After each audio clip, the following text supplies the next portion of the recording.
এই রকম cute baby girl fondant দিয়ে কে না বানাতে চায়। খুব সুন্দর দেখাচ্ছিল বেবি গার্ল। আর এটা ছিল একটা 1/2 পাউন্ড কেকের অর্ডার। তো আমার দুটো একসাথে 1/2 পাউন্ড কেকের অর্ডার ছিল। আমি সেটাই তোমাদের রেসিপি শেয়ার করছি তোমাদের সাথে, কিভাবে আমি দুটো 1/2 পাউন্ডের কেক একসঙ্গে বানাই। তোমাদের কাছে যখন দুটো কেকের অর্ডার আসবে 1/2 পাউন্ডে, তোমরা কিভাবে ম্যানেজ করবে বানাবে, আমার এই রেসিপিটা দেখলে অবশ্যই পারবে বাড়িতে পারফেক্টভাবে, আশা রাখছি। দেখো এখানে আমি দুটো ডিম নিয়ে নিয়েছি, আর সমস্ত কিছু উপকরণই রুম টেম্পারেচারে নিতে হবে, অতিরিক্ত ঠান্ডা বা গরম নিলে চলবে না। স্টেপ বাই স্টেপ চিনিটা দিয়ে দিলাম। 1 চিমটে লবণ দিতে ভুলো না, 1 চিমটে লবণ অবশ্যই দেবে। তারপরেই ভালোভাবে বিট করে নিচ্ছি। খুব ভালোভাবে বিট করে নিতে হবে, একটা ফোমি আকার হয়ে যায় যেন, চিনি আর ডিমটা যেন ভালোভাবে মিশে যায়। আর ইলেকট্রিক বিটারের যে স্পিড সবসময় হাই রাখবে। এই পর্যায়ে এসে আমার ফোমটা রেডি হয়ে গেছে। তেল আর এসেন্সটা দিয়ে দিলাম। আমি আর এখানে ইলেকট্রিক বিটারটা চালাচ্ছি না, আমি একেবারে ইলেকট্রিক বিটারের কাঁটা দিয়ে ভালোভাবে মাখিয়ে নেব। ময়দাটা একটা স্ট্রেনারের মধ্যে নিয়ে নিয়েছি, আর ধীরে ধীরে 3 থেকে 4 ধাপে আমি ময়দাটা মিশিয়ে নেব। কখনোই একসাথে সমস্ত ময়দাটা দিয়ে দিও না, ধীরে ধীরে 3 থেকে 4টে ধাপে এইভাবে একটা স্ট্রেনারের সাহায্যে চেলে নিয়ে দিলে খুব ভালোভাবে মিশে যায় ফোমের সাথে, আর ফোমটাও বসে যাবে না। এখানে দেখো আমি একটা স্প্যাচুলা দিয়েও দেখিয়ে দিচ্ছি। আমি কিন্তু কাজগুলো খুবই ধীরে ধীরে করেছি, আর ভিডিওর একটু বড় হয়ে যাবে তার জন্যই আমি একটু ফাস্ট করে নিয়েছি। এখানে আমি দুটো 5 ইঞ্চির মোল নিয়ে নিয়েছি। অবশ্যই আগে থেকে বাটার পেপার দিয়ে আমি রেডি করে রেখেছিলাম, এই কাজটা অবশ্যই আগে করে নেবে। আমি ওটিজির মধ্যে বেক করে নেব। তোমরা গ্যাস ওভেনের মধ্যেও বেক করে নিতে পারো, তবে 30 মিনিটের জায়গায় 25 মিনিটের মধ্যেই আমার মনে হয় 1/2 পাউন্ডের কেকগুলো হয়ে যাবে। দেখো খুব সুন্দরভাবে বেক হয়ে চলে এসেছে। আজ আমি এই কেকটারই ডেকোরেশন দেখাবো। এরপরে টল কেকের যে মোল্ডে বানিয়েছি আরেকটা কেক, সেটা আরেকটা কোনো ভিডিওর মধ্যে শেয়ার করব তোমাদের সাথে। দেখো আমি লেয়ার কাট করেও দেখিয়ে দেবো, যাদের ছোট কেকগুলো লেয়ার কাট করতে গিয়ে অসুবিধে পড়ো।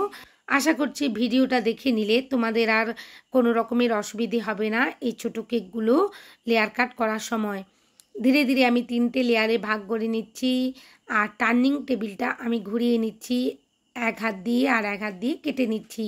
খুব সুন্দরভাবে 3টে লেয়ারে কাট হয়ে গেল। দেখো কত নরম সফট স্পঞ্জি কেক। এখানে বোর্ডের মধ্যে একটু ক্রিম লাগিয়ে নিয়েছিলাম, আর সুগার সিরাপ দিয়ে সোপ করে নিচ্ছি। দুটো কেকই আমি হোয়াইট ফরেস্টের বেসের উপর বানিয়েছিলাম। হোয়াইট ফরেস্ট কেকেরই অর্ডার ছিল। যে ম্যাডাম এই কেকটার অর্ডার আমাকে করেছিলেন, উনি বলেছিলেন যেন বেসটা পিঙ্ক কালারেরই উপর হয়, আর একটা ফন্ডেন্টের কিউট বেবি গার্ল বসিয়ে দেবে, আর কোনো কিছু তেমন ডেকোরেশন করার প্রয়োজন নেই। আমার ডেকোরেশনের শেষে মনে হচ্ছিলো একটু বাটারফ্লাই লাগিয়ে দিলে ভালো লাগতো, তো তাড়াহুড়োতেও ছিলাম, তো করে দিয়েছি। ওনাদের খুবই পছন্দ হয়েছিল। এই ভিডিও কেবলমাত্র আমি রেসিপি আর ডেকোরেশনটাই দেখিয়ে দেব। অন্য একটা ভিডিও রেখেছি যেখানে কিভাবে কিউট ফন্ডেন্ট বেবি গার্ল বানাবে, সেটা আমি আগামীকালই আপলোড করে দেব আমার চ্যানেলের মধ্যে, তোমরা দেখে নিও। আর তোমরা অনেকেই আমাকে বলছো, কোয়ারি করছো যে দিদি তুমি দামটা বলে দিও। দেখো আমি আমার এলাকা অনুযায়ী বা আমার পরিস্থিতি অনুযায়ী আমি কেকের রেটগুলো কীরকম হবে আমি সেগুলো ঠিক করে থাকি। তবে হোয়াইট ফরেস্ট কেকটা আমি 480 টাকা করে পাউন্ডই নিয়ে থাকি, কিন্তু এই ধরনের 1/2 পাউন্ডের কেক বেন্টো কেকই বলা হয় এগুলোকে। তো এগুলো আমি যে কোনো ফ্লেভারের 270 থেকে 80 টাকা নিয়ে থাকি। তোমরা তোমাদের পরিস্থিতি অনুযায়ী এলাকার যেভাবে মানুষজন পছন্দ করে বা নেয়, যেভাবে তোমাদের দোকানে ওখানে বিক্রি হয় কেকের প্রাইস, সেভাবেই তোমরা নির্ধারণ করে নিও, কোনো অসুবিধে নেই। আমি ছোট কেকের এই ধরনের 1/2 পাউন্ডের কেকগুলো যে কোনো ফ্লেভারে 270 টাকায় নেই। এই কেকটা আমি 270 টাকা নিয়েছিলাম, প্লাস ফন্ডেন্টের টপারের জন্য এক্সট্রা 150 টাকা নিয়েছিলাম। তোমরা এভাবেই করে নিতে পারো। ফন্ডেন্টের টপার থাকলে আলাদা দাম নেবে, আর কেকের জন্য আলাদা তোমরা দাম নেবে। ফন্ডেন্টের জন্য আলাদা, কারণ ফন্ডেন্টটা অনেক কস্টলি, যেহেতু আমরা ভালো কোম্পানিরই ফন্ডেন্ট ইউজ করে থাকি। আমি যখন ফন্ডেন্টের ডেকোরেশনটা তোমাদের দেখাবো কিভাবে বানিয়েছি টপারটা, তো সেই সময় আমি বলে দেব কি কোম্পানির ফন্ডেন্ট আমি নেই। এখানে দেখো ম্যাডামের ক্রাইটেরিয়া অনুযায়ী আমি পিঙ্ক কালারের বেসটা রেখেছি, খুব সুন্দর দেখাচ্ছিল। আর উনি বলেছিলেন যে ডলের যে বেবি ডলটা বানাবেন আপনি, ওটা পিঙ্ক কালারের ড্রেস বা রেড কালারের করে দেবেন। আমি মনে করছিলাম যে ওটা রেড কালারেরই করে দিলে ভালো লাগবে, কারণ পিঙ্কের সাথে পিঙ্কটা মিশে গেলে খুব একটা ভালো লাগবে না, তাই রেড কালারেরই আমি ওখানে ড্রেসটা করেছি। ধীরে ধীরে দেখো আমি এখানে ফিনিশিংটা করে নিচ্ছি, খুবই ধীরে ধীরে ফিনিশিংটা করতে হবে, তাড়াহুড়ো কখনোই করা যাবে না, কারণ কেকের স্পঞ্জ ভীষণই নরম। খুবই ভালোভাবে প্যালেট নাইফটা স্থির রেখে টার্নিং টেবিল আমি ঘুরিয়ে নিচ্ছি আর ফিনিশিং করে নিচ্ছি। এক্সট্রা ক্রিমগুলো আমি তুলে নেব সাইডের অংশ থেকে, আর যে অংশগুলোতে ক্রিম লাগবে সেগুলোতেও আমি দিয়ে দেব।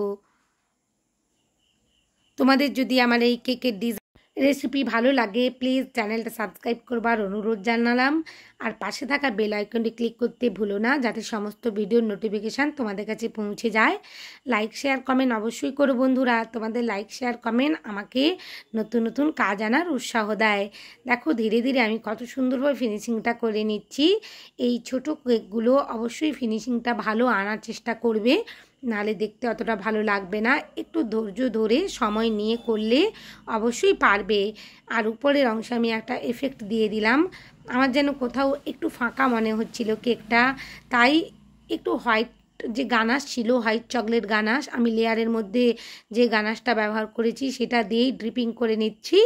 এখানে আমি 1:1 রেশিওতে গানাশ রেডি করেছি।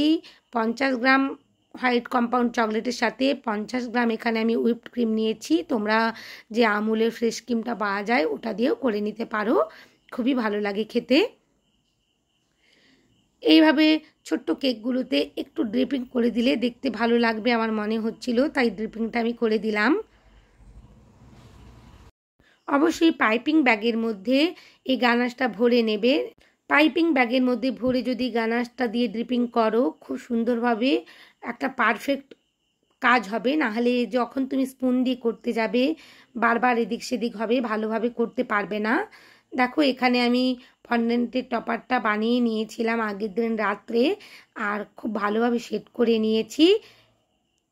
ধীরভাবে আমি বসিয়ে দিয়েছি ফন্ডেন্টের টপারটা কেকের একেবারে সামনের অংশে, খুব সুন্দর দেখাচ্ছে। তোমরা অবশ্যই বাড়িতে এরকম ধরনের ডিজাইনের কেক বানিও। আমার কোথাও ফাঁকা মনে হচ্ছিল, একটু সামনের অংশে আমি লাভ সাইনটা করে নিচ্ছি। এখানে দুটো বাটারফ্লাই বসিয়ে দিলেও খুব সুন্দর দেখাতো, আমার সেই মুহূর্তে তাড়াহুড়োই মনেও ছিল না। আমি ফন্ডেন্টের টপারটা বসিয়েই ওনাকে ডেলিভারিটা করে দিয়েছিলাম কেকের। খুব সুন্দর দেখাচ্ছে কেকটা। অবশ্যই টপারগুলো কিন্তু আগের দিন রাত্রেই বানিয়ে রাখতে হবে, সাথে সাথে বানিয়ে কখনোই কেক ডেকোরেশন করা যাবে না। সবাই খুব ভালো থেকো, অনেক কেক বানিও। অনেক ধন্যবাদ ভিডিও দেখার জন্য।